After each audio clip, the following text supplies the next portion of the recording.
എന്ന് നിന്റെ മൊയ്തീൻ എന്ന സിനിമയുടെ സംവിധായകൻ RS വിമലിൽ നിന്നും ഉണ്ടായ മോശം അനുഭവം കഴിഞ്ഞ ദിവസം അനുജ എന്ന യുവതി പങ്കുവച്ചിരുന്നു. സിനിമയിൽ നിന്നുള്ള സ്ത്രീകൾക്ക് മാത്രമല്ല, സിനിമാക്കാരുടെ വീട്ടിൽ ജോലിക്ക് വരുന്ന സ്ത്രീകൾക്ക് നേരെയും ഇത്തരം ചൂഷണ ശ്രമങ്ങൾ നടക്കുന്നു എന്നാണ് അനുജ പറഞ്ഞത്. പീഡനമല്ല, ചൂഷണ ശ്രമം നടത്തി എന്നാണ് വ്യക്തമായി അനുജ പറഞ്ഞത്. വീട്ടിൽ കുറച്ചു ദിവസം ജോലിക്ക് നിന്ന ശേഷം വിമലിൻ്റെ ഭാര്യ തന്നെ പറഞ്ഞു വിട്ടെന്നും ചെറുപ്പക്കാരികൾ അവിടെ നിന്നാൽ ശരിയാകില്ല എന്നവർ പറഞ്ഞതായും അനുജ പറഞ്ഞിരുന്നു. പിന്നീട് വിമൽ തന്നെ ഫോൺ ചെയ്ത് ചെന്നൈയിലേക്ക് പോകാമെന്നും അവിടെ പോയാൽ അഡ്ജസ്റ്റ് ചെയ്താൽ സുഖമായി ജീവിക്കാം എന്നും പറഞ്ഞിരുന്നു. താനത് നിരസിച്ചു എന്നുമാണ് അനുജ പറഞ്ഞിരുന്നത്. എന്നാൽ ആ വിഷയം നമ്മുടെ മുഖ്യധാര ചാനലുകൾ എങ്ങനെ കൈകാര്യം ചെയ്തു എന്നതാണ് ഇപ്പോഴത്തെ വിഷയം. അനുജ ഇന്ന് എഴുതിയ തൻ്റെ ഫേസ്ബുക്ക് പോസ്റ്റുകളിലൂടെ പറയുന്നത് ഇങ്ങനെയാണ്: ഒരു ന്യൂസ് ആകുക എന്ന ലക്ഷ്യം വെച്ചിട്ട് പോസ്റ്റ് ഒന്നും ആയിരുന്നില്ല അത്. എന്നാൽ പിന്നീട് കുറെ ചാനലുകളിൽ നിന്നും കോളുകൾ വന്നിരുന്നു. ഞാൻ എടുത്തു പറഞ്ഞു എനിക്ക് വീഡിയോ എടുത്തൊന്നും പരിചയമില്ല, ശീലമില്ല എന്നും. പിന്നെ പീഡനമോ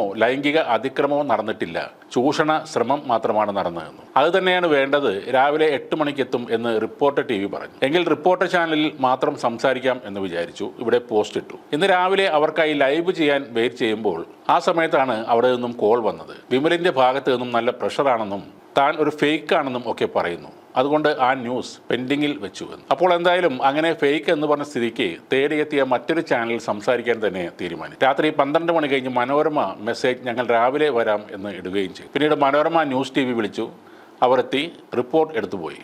അത് ന്യൂസായി വരികയും ചെയ്തു. പക്ഷേ 1 മണിക്കൂറിനുള്ളിൽ ആ വാർത്ത ഡിലീറ്റ് ചെയ്യപ്പെട്ടു. എന്താണ് അതിൻ്റെ കാരണം എന്നാണ് ആലോചിക്കുന്നത്. അനുജയുടെ ഫേസ്ബുക്കിൽ പറഞ്ഞതാണ് ഇത്രയും കാര്യങ്ങൾ. ഒരു സാധാരണക്കാരിയായ സ്ത്രീ ഒരു ചൂഷണ ശ്രമം നടന്ന കാര്യം തുറന്നു പറഞ്ഞത് പോലും ചാനലിൽ കൊടുക്കാൻ പറ്റാത്തവരാണോ 1ാം സ്ഥാനത്തേക്ക് കുതിക്കുന്ന റിപ്പോർട്ടർ ചാനൽ? മാധ്യമരംഗത്തെ മുത്തശ്ശിയായ മനോരമയ്ക്കും സിനിമാക്കാരെ പേടിയാണോ എന്ന് വേണം കരുതാൻ. പിന്നെ എങ്ങനെയാണ് സ്ത്രീകൾ സ്വന്തം അനുഭവങ്ങൾ തുറന്നു പറയുന്നത്? നീതിയുടെ പൊൻകിരണങ്ങൾ പൊട്ടിവിടരും എന്ന് തൊണ്ട പൊട്ടി അലറി വിളിക്കുന്ന നിങ്ങളൊക്കെ എന്തിനാകും ഈ വാർത്ത നീക്കം ചെയ്തത്? അങ്ങനെ ഒരു വാർത്ത കൊടുക്കാൻ പറ്റില്ലെങ്കിൽ എന്തിനാണ് അത് ഷൂട്ട് ചെയ്തത്? ഇനി അത് കാണിച്ച് ആരെയെങ്കിലും ബ്ലാക്ക്മെയിൽ ചെയ്യാനാണെന്ന് ജനങ്ങൾ വിചാരിച്ചാലും അവരെ കുറ്റം പറയാൻ പറ്റില്ല. കാരണം ആ വീഡിയോ ഇപ്പോൾ നിങ്ങളുടെ കയ്യിലുണ്ട്.